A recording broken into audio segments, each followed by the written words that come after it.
Minister Everett McKinley Dirksen, a US politician and civil rights activist, coined the famous phrase, "A billion here, a billion there, and pretty soon you're talking real money."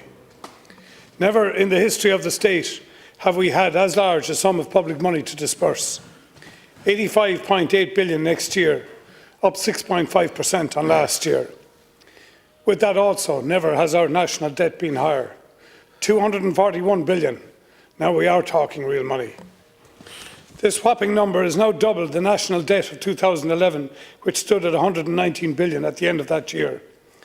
And of course, as before, there will be much public resources wasted in the mismanagement of that expenditure. I might point you to the Irish Times yesterday, Minister, where the HSE announced an agreement to bring orthopaedic patients down to Alicante to a new hospital built for €60 million, and how that compares with our dysfunctional procurement of the National Children's Hospital, now approaching €2 billion. No one knows how this polycrisis affecting the global economy will unfold. But in this country, we better hope and pray that we have seen the worst of it, because we are running out of wiggle room in the coming years if it gets any worse. This government, like all previous governments, are all too quick to spend our way out of the early stages of a crisis. Have we not learned anything from the national nightmares, all of which started with domestic financial indiscipline in past years? Have we learned nothing from our past over-reliance on an unstable tax base? In the past, it was stamp duty from construction activity. Today, it's corporate tax from FDI. Why is there a real unwillingness to tackle competitiveness and productivity issues in our economy, particularly in our mollycoddled professions of medicine, construction, finance, insurance, retail, law? Of course, we need measures to support the most vulnerable in the cost of living crisis, but much more needs to be done in tackling the root cause of inflation in our competitive sectors. We need to fix our own house, Minister, before seeking the help of the international debt markets or the kindness of strangers, or implementing aggressive corporate tax strategies. These do much damage to our international reputation for being a well-managed economic partner. Regarding the announced summer statement, we're signalling keeping all people happy all of the time. It is now a magic money tree, whose aspirations are to deliver a package that works, to protect the long-term wellness of our economy and society, but at cost, at very, very significant cost. Not only are we spending fecklessly, we cannot see where the money goes. I had two clarifying exchanges in the Dáil last week.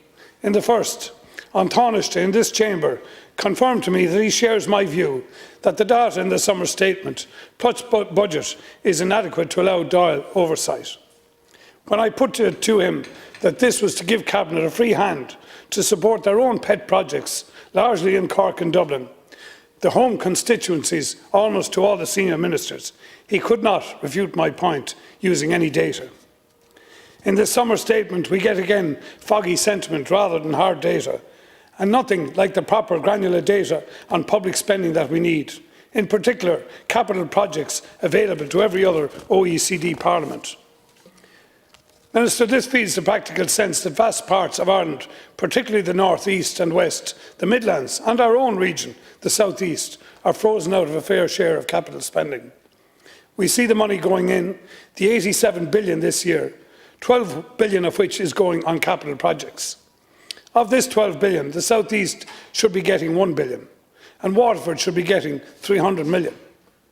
With the data available to me, I estimate the whole south east got just 330 million, a third of its due. The second clarifying conversations I had were with the Taoiseach around the recent vote of confidence, an exchange for durable and reliable support for the government in its current and next semesters. I asked for nothing more than concrete delivery on the regional priorities committed to in the programme for government in Ireland 2040 and reiterated ad nauseum by Cabinet members. Priorities in acute healthcare, higher education, transport is what I sought. I asked the Taoiseach to provide political hope to the South East that some, indeed even any of our priorities that he could share would advance. I was not gauche enough to raise any specific project. Rather, I simply asked the Taoiseach to point at something positive, something in the works for the region, anything that is aligned with government policy and regional priorities. Sad to say, nothing could be identified. I am repeatedly on the record of the Dáil seeking explicit advancement of regional rather than constituency priorities. I will likely be asked to vote for the budget in the coming months, despite government being unable at this point to show any project in the works for the South East, to show any advance on the capital for the region's acute healthcare, our capital investment to our higher education, our capital investment to our infrastructure. All this in a region of 10% of the country. $1 billion here, $1 billion there, with nothing like $1 billion that is a fair share for the South East region. Minister, the future will tell if this summer statement was a macroeconomic mistake or a lost opportunity to get our house in order before further international hardship bites. But it is clear, and the Taoiseach agrees with me on this, it is a technically flawed presentation of our state's financial circumstances. We have the sizzle, we're missing the sausage. We have engaging oratory, unengaged data. Along with that, our Taoiseach has made clear it holds nothing at this time for the South East region, as I said. And perhaps that is a shortcoming that can be addressed, but the clock is counting down. If this summer statement is a requiem to celebrate the past 2.5 years of the present Dáil's tenure, it is obvious to me, Minister, that the snuff of this wake was and is reserved solely for Dublin and Cork consumption.